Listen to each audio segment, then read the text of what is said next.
I think we will start in now. Okay. Good evening, good morning, good afternoon to all the people that joined to our webinar all over the place in the world. And my name is Lior. I'm the CTO of CubeMQ. And the purpose of this webinar is to demonstrate and show the new features that we have in CubeMQ with our new dashboard and nice things that we're going to show you. And feel free to ask questions, raise hand by sending some questions in the chat. Also, Oz and Gil from CubeMQ also be able to answer. And let's, if there's some interesting questions during my presentation, I will refer it in the chat, and I will be able to answer. So we will start, and I will to the people that are not familiar with what is CubeMQ, I will give a couple of seconds to describe what is CubeMQ, and then what we're going to do, we're going to build almost end-to-end solution, distributed service with CubeMQ, and I will explain a little bit what I'm doing, and by using the tools of CubeMQ Dashboard, I will show also how I'm debugging things and how I'm help to develop and also to see where is we can see message flows and who is connecting to where, and it will be a nice introduction or how to build a scalable system with CubeMQ. So for the people that 1 second. Okay, so from the people, for the person that join us and trying to get what is CubeMQ. CubeMQ is a message broker for Kubernetes. It's simple, but yes, very powerful message broker that is almost become like a de facto standard in Kubernetes environment.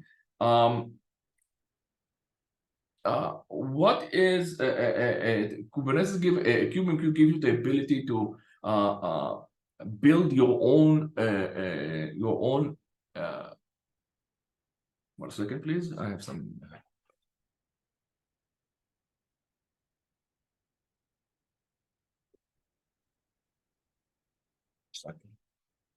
with technical issue. Okay. Okay. CubeMQ is a Kubernetes native. It's enabling microservices, is easy to install, easy to configure. It's very scalable. It's written in Go, and give the ability to configure and also to build a hybrid cloud and on-prem solution. And one of the things that we're going to do with the demo is something like that. Since it's very small, also small footprint, it can run almost everywhere on the edge, in IoT, and very easy to install. And what is CubeMQ is not only the message broker, it's also the whole infrastructure around it and the ecosystem around it. And it's actually complemented with 4 components. One is the CubeMQ cluster. This is the main message broker. And we have what we call connectors. We have 3 of them, 3 categories. One is CubeMQ targets. It's open source. It's enable connect CubeMQ to some destination like databases, cache, and other services, also open source services, also cloud services. CubeMQ sources is the other side of CubeMQ. Other side of the target means that it can help you to ingest data inside CubeMQ cluster. And CubeMQ bridge is a connector that can allow you to connect between CubeMQ cluster clusters, whatever you are.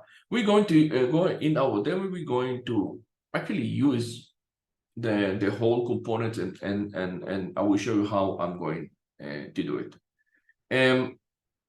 Typical way to from all deployment, you can build your own infrastructure between clouds, between endpoints, and can mix and match between any message patterns across many sites. Let's start and dive in what we're going to do here, and I'm going to show you quite simple and very powerful, a pattern of how I'm going to connect between two sites, the site A and site B. And for example, I have some kind of a database or cache. In this case, we're going to install Redis.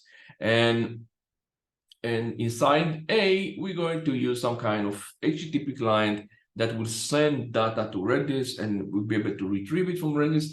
And what I'm going to do, I'm going to build everything from scratch. And also in any point, I'm going to show you what I'm doing with our tools, and also the dashboard. That this is the main purpose of this webinar. And we're going to build everything from scratch. And we can even see and test and debug things that we are going to see. How we're going to do it? We're going to have about 9 steps. I'm not going to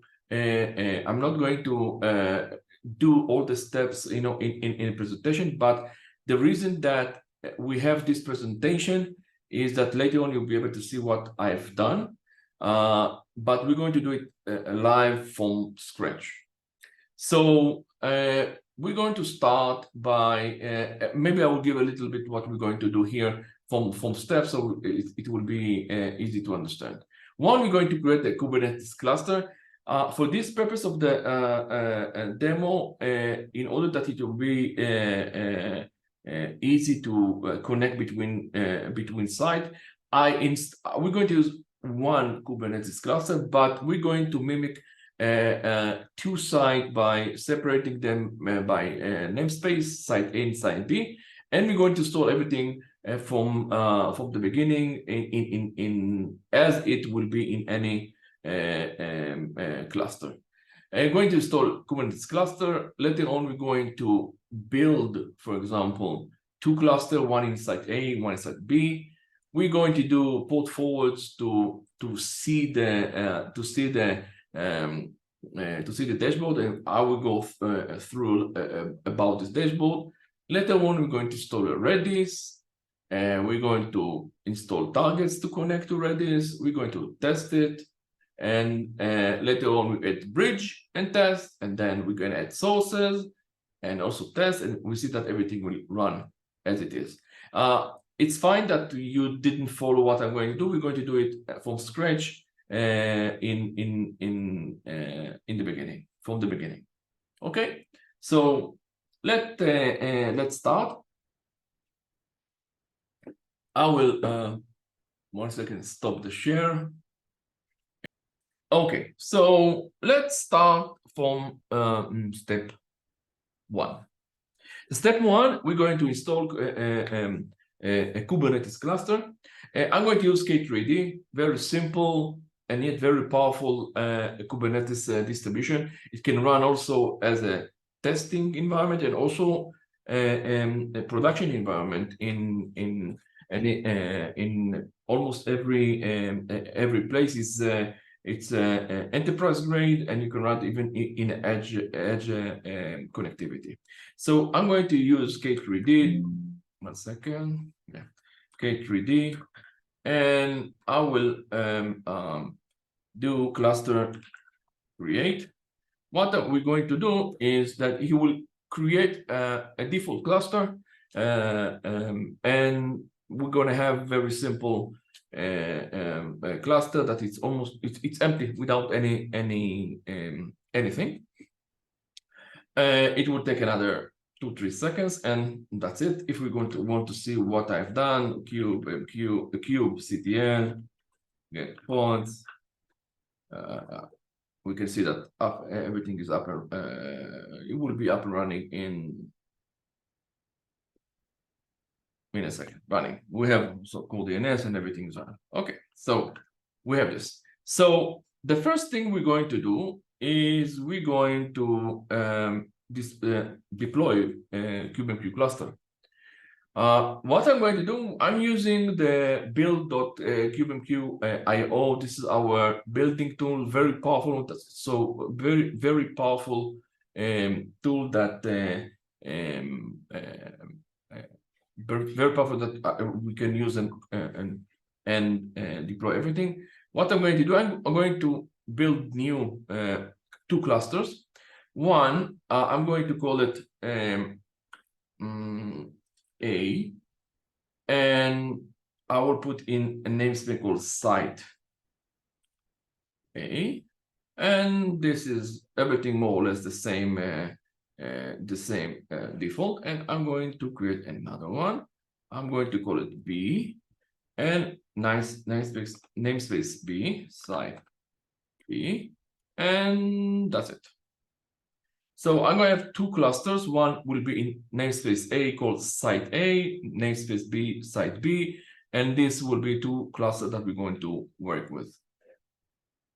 We'll deploy, and here I'm getting 2 YAML to run. Since we started a new deployment, I will start with init, and I will copy this one, and it will be create, and back to my this one.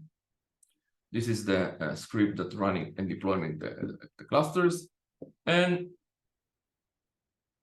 well, that's it. So we now installed 2 clusters. So let's play with them. Let's see first of all if they are up and running. I'm going to use the KubeMQ CTL. This is our CLI tool, KubeMQ CTL. Get clusters, and we can see KubeMQ. Wait a second. KubeMQ CTL. Okay, we can see that both are up and running, but what we want is to see the dashboard. So what I'm going to do, I'm going to do 2 port forwards. The first one is a port forward to the KubeMQ that run on site A. I'm going to do something like that. I will expose it in port 9000, and I'm going to open another one and this one. So now when I have this one, I will open 2 browsers, one in port 9000, and then we can see that we have the first cluster A, and we're going to have the second one. It will be localhost 10,000. Oh, okay, that's it. So we can see that everything is now up and running. We have 2 clusters. This is inside B. This is site A. All of them are running, and everything is empty.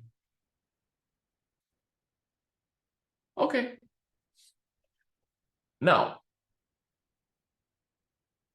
the next step is I'm going to here. I'm going to deploy redis. I'm going to deploy redis on site B. So what I'm going to do, I'm going to apply a predefined deployment of redis, and I created the namespace, deployment, and redis, and let's go to the next step. And the next step is to connect between the KubeMQ in cluster B to the KubeMQ to the redis that we installed in cluster B. So we can first see that everything is CTL get pods on. That's everything. We can see the redis up and running. And what I'm going to do now, I'm going to go back to the tool and going to connect create a target to redis inside B. What I'm going to do, I'm going to say, okay, this is redis. And first of all, I want to use the pattern of query. If you are familiar with a CQRS pattern, that query is you can send and get back response from a source like databases, cache. And in this webinar, we're going to do a query. What I'm going to do, I'm going to configure it in a way that I'm going to connect to B, and I'm going to call it, this is inside B, because we are connecting the redis inside B. The channel will be redis, and the connection string, one second, will be this one. This is the connector string. We are using the redis service that what we defined before. Once I did this one, I'm do click, and here I'm going to deploy it inside B. We call it targets B, and we can take it and let's apply it. Okay, after I apply it, what we can see, if we go to the B, for example, we can see that, one second. Okay. First of all, what we see, once we deploy a target, since the target is need to connect to a KubeMQ cluster, immediately we can see that we have a new channel automatically was created. And first of all, we can see the first thing is that we have new tab, a new drop down that can choose some information about some what happened. Since we didn't do anything yet, we will need to inject some data and see what's going on. So first of all, for the point to see that everything, the connectivity is working, first of all, we can see that we have a very nice visualization of what is that we have a target that connect to one of our nodes. It's the KubeMQ cluster B1, and we can have some kind of some information. What is the client ID, which channel, and what happened. But the nice thing is that we can inject a message to see that everything is fine.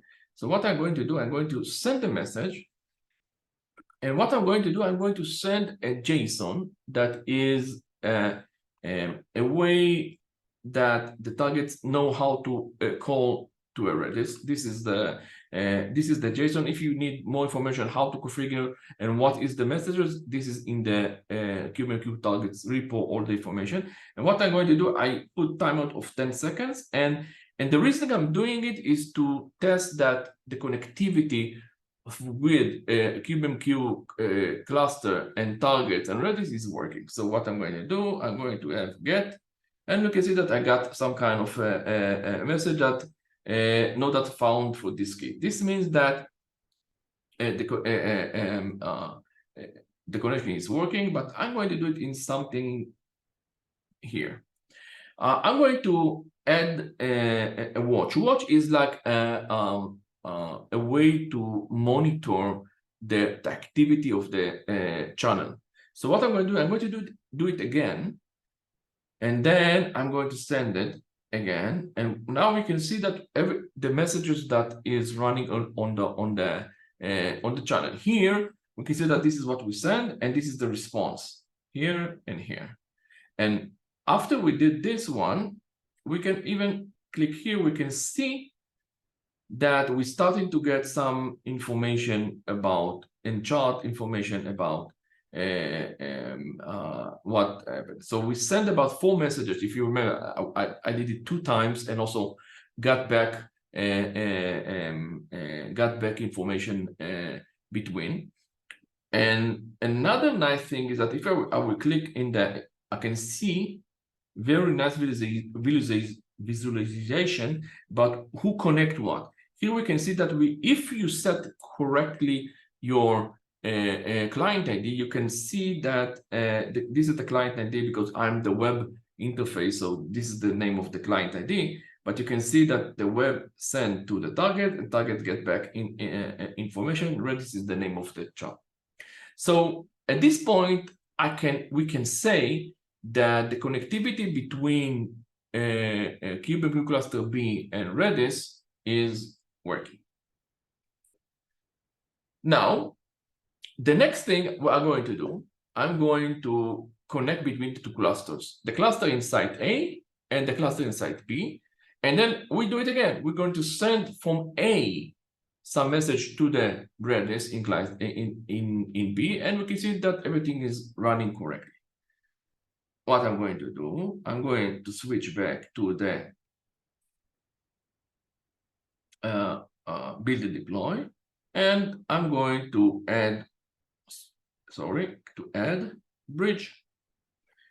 Here, I'm going to add bridge between A and B. So what I'm going to do, I'm going to add query that is listening to traffic from A.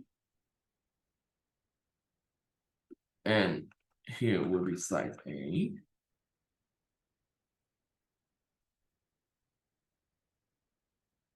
Site A, this is the name of the native, this is why. Here we have Redis. And here we're going to send it also, but to B. And site B. And also Redis. When I did doing this, the same, deploy. By the way, if you want to see how it looks from YAML point of view, you can click on it here. And here we're going to deploy it again here. Oh, wait, I did something wrong. 1 second. This is bridge on A. I want to run it on, on site A.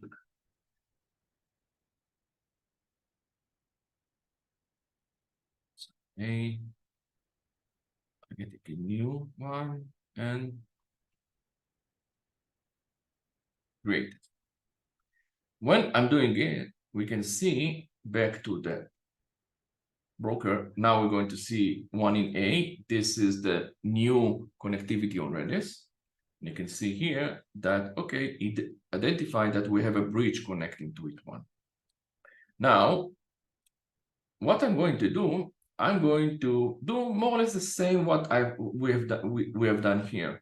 I'm going to watch what I'm going to do here. This is B, and I'm going to send on this channel from A to B the same data. So what I'm going to do here is going to copy it. And we can see that we get some information, and we can see here we have here. Once we did it, you can see that we have a bridge that is connecting. This is in B. And we can see here that we see the traffic, bridge, targets, and the client. And also the watch one that we use. So in this point, what we can say that cluster A is connected to cluster B with a bridge, and cluster B is connected to Redis with a target. The last part of what I'm going to do is to deploy a source. Means that now what I'm going to do, I will deploy a source that will connect to cluster A, and then we can test the whole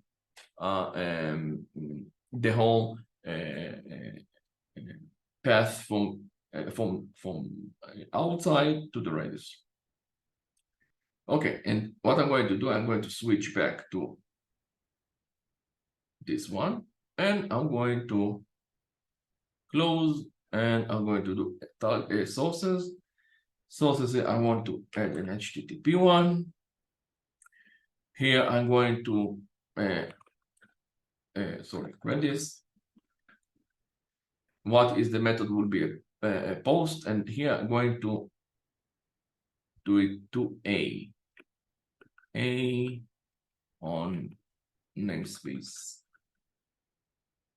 site a, and channel will be redis,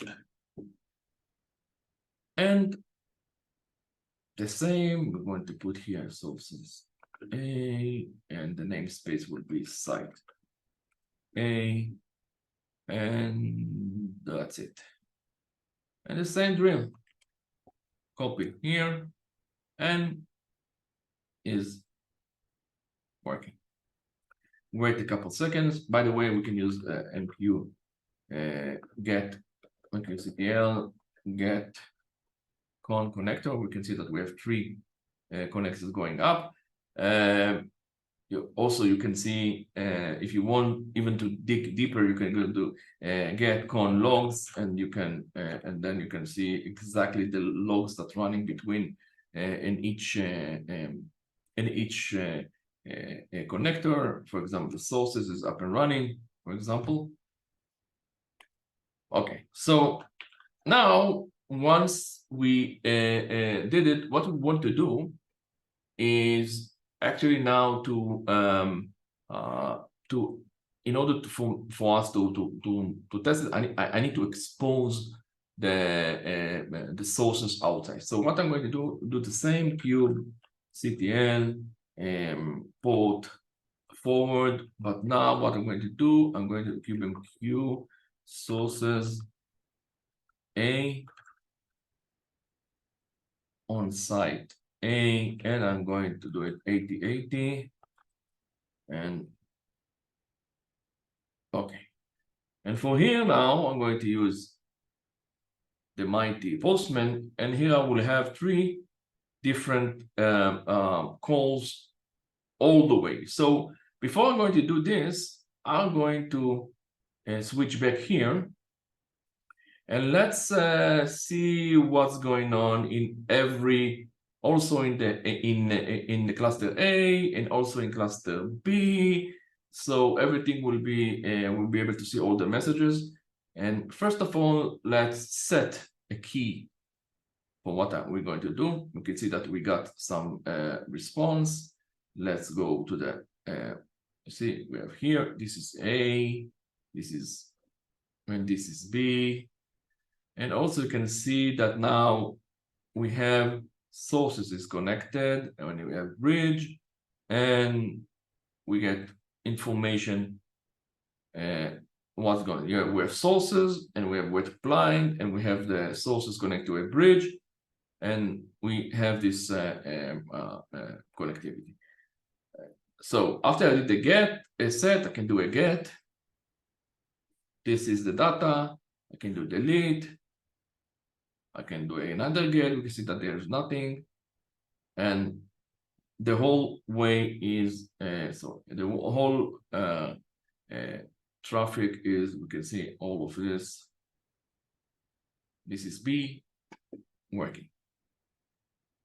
And of course, the nice thing about this is the charts, and the charts will give you some more information what we have done over the last 1 hour, 6 hours, 12 hours, the same, and give you, this is the upper one is the what is sent to the channel, and the lower side is what is received from the channel. So we will be able to see how many messages is read, write to the messages, and also you can see how many response you have, and the same information that you are we have from as usual. Of course, the dashboard is giving you the same the same way. Here's the top 10 active channel, and here you can see the same information as we have here.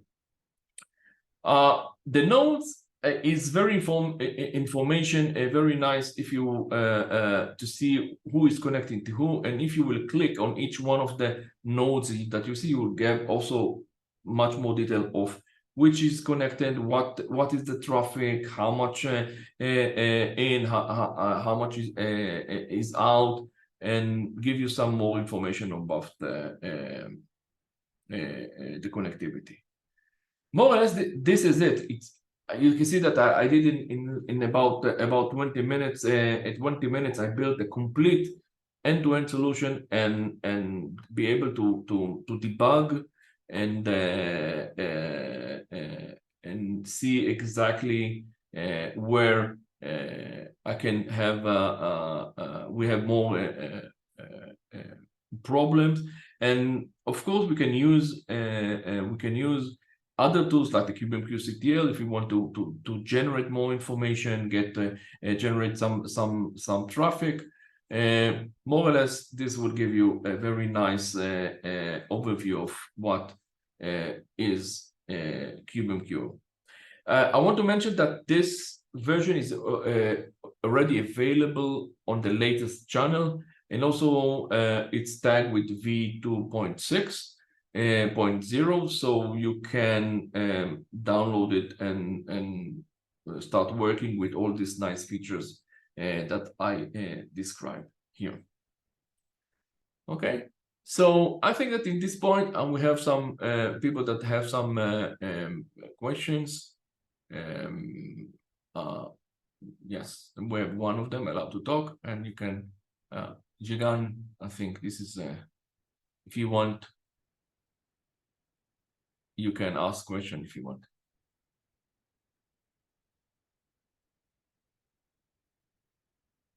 A second.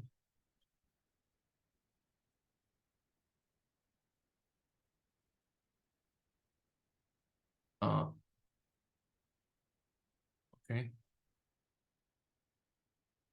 Jigan, you ask for, you have some question and you raise your hand, but you are in mute, or if you want, you can write it on the chat, or if you want, you can go to be unmute if you want. I don't have a question, sorry. Yes, go ahead. Oh, okay, if you don't, no, okay. If anyone else has some questions, want to see something more, or feel free to ask.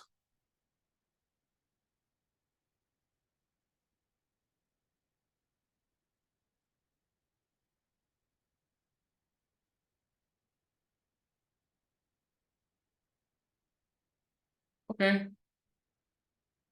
So so one question I have, can you do like rate limiting of messages within this, configure that at a cluster level? Rate limiting on cluster means that how to limit the number of messages to specific channel. This is what you mean? Means, for example, not more than 100 messages per second. Yeah. And not in this stage, but it's a nice idea.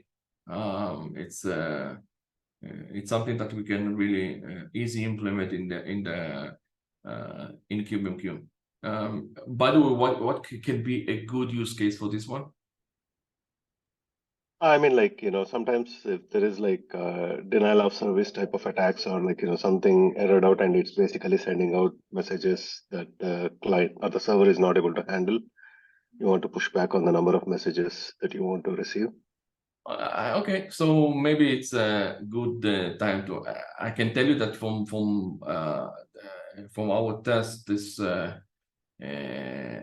think you will be out of bandwidth of network bandwidth before the CubeMQ will be able not to handle it.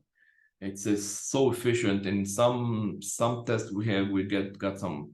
You can reach to quite very high throughput of hundreds of thousands of messages per second. So you will be bogged down by the network. But anyhow, it can be a very good idea to include some kind of rate limiting on this in this one. By the way, you have it in the I think in the sources, in the connectors, we have some, for example, I can here, and so I have with some middlewares, and we have here rate limiting. So the connectors support rate limiting. You can enable it, and you say how many you want per second, and now you can, because one of the key issue on CubeMQ is that to the CubeMQ is a internal one, and the connection directly to him is your own services. The outside, like connectors, building, or sources, you want to protect it, so it's good to use. You can use the rate limiting here, and also you can do some retries if you want, logging, debug, and everything. So, for example, in this case of sources here, yes, I think it makes sense to add here the rate limiting in order not to bomb the CubeMQ, and he will do all the rate limiting and in this one, and not the CubeMQ. Okay. Thank you. Okay. Good.